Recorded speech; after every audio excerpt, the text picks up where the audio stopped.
gudoomiyaha maxkamadda sare aadan xaaji cali oo maalmihii ugu dambeysay ku sugnaa gudaha magaalada Gabiley isagoo ku marayay safarka geediga cadaaladda oo uu ku marayay gobolada dalka ayaa maanta kulan la qaatay garsoorayaasha iyo xeer ilaaliyaasha maxkamadda gobolka Gabiley kulankan oo warbixin kaga dhageystay gudoomiyaha maxkamadda gobolka Gabiley Cabdikariin Cumar Cabdi iyo xeer ilaaliyaha gobolka Gabiley Xuseen Khayre ayaa waxa hadaladoodii kamid ahaa gudoomiyaha waxaan aad ugu mahadnaqayaa shirkan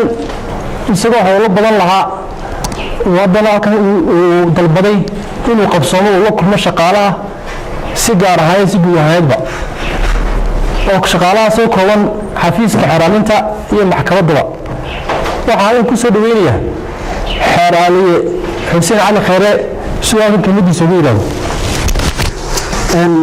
gudoomiyaha waxaan naga maqan shaaka intii wajaale kaliye iyo xiraaliye jaale ka howlgeliyay shaqadii wada intii kala wan banahay si kooban hadaan uga warbixiyo xafiis ahaan xiraaliyahan shaqada waxaan ka koobanahay afar xiraaliye saddex kaaliye iyo hal nadiifiso kale jirto guud ahaan gudoomiye ku muuqata waxa weeye xagga dhismaha xafiiska xiraalinta iyo maxkamadda caqabada soo caqabad jirta oo 16 garsoore ama 13 garsoore iyo kaaliyaashoodii oo kulli aad bay yarta xeeraantana waa saas oo kale sanadkii ugu dambeeyay badan sameeynay in xeeraantu ay hesho dhismo u gaara iyo dhul u gaara oo dhisan karto caqabada badan baa jira imika ugu dhawaad gudoomiye waxa sidoo kale halkaasi ka hadlay gudoomiyaha maxkamadda rafcaanka gobolka Maroodi Jeex Master Saudi garsooraha xukunkiisa ay imanaya xeeraaliyana asbaabtiisa arkaa nin walba markaa waxba igama maqna xukunka hadlaya xeer ahaan iyo xaqiiq ahaan iyo xukunka laftiisa garsooraha maqan xukunka hadlaya marka aan xogiis ugu keensanayn runtii hawshan aynu hayno waa hawl muhiim iyo dalka iyo dadka iyo qaranka muhiim uga ah waxay u baahan tahay in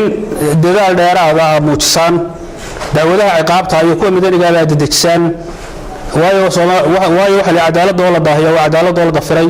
qof xidhan qof uu sugaya oo adigu wad xorriyad haysataa waxa weeyaan inaad dawladaha dedejisaan baan kula dardaarmaya ugu dambeyntii waxa halkaasi ka hadlay gudoomiyaha maxkamadda sare aadan xaaji cali isagoo kula dardaarmay garsoorayaasha iyo xeer ilaaliyaasha in ay ilaahay ka cabsadaan si ay cadaaladoodu u toosto jira cilado badan oo gobolada ka yimaada ciladaha waxa kamid ah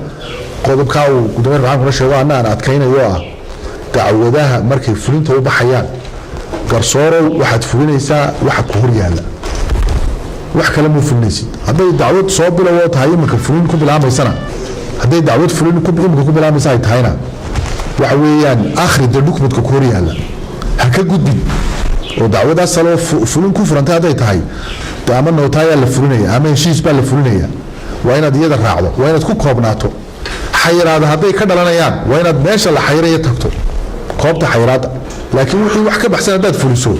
khatarteeda leedahay dacwado nature-koodu madan yahay ayaa fulin ku bilaama qaab fulineed loo dhigaa dacwado nature-koodu maxay ahaydey fulin yahayna madani baa loo dhigaa oo asalkeedii haray inay fulin ku bilaamatana madani baa loo dhigaa waa gobolladoo dhan baan ka hadlaya markaa dacwadaha marka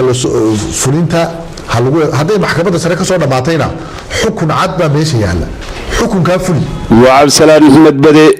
bulsha TV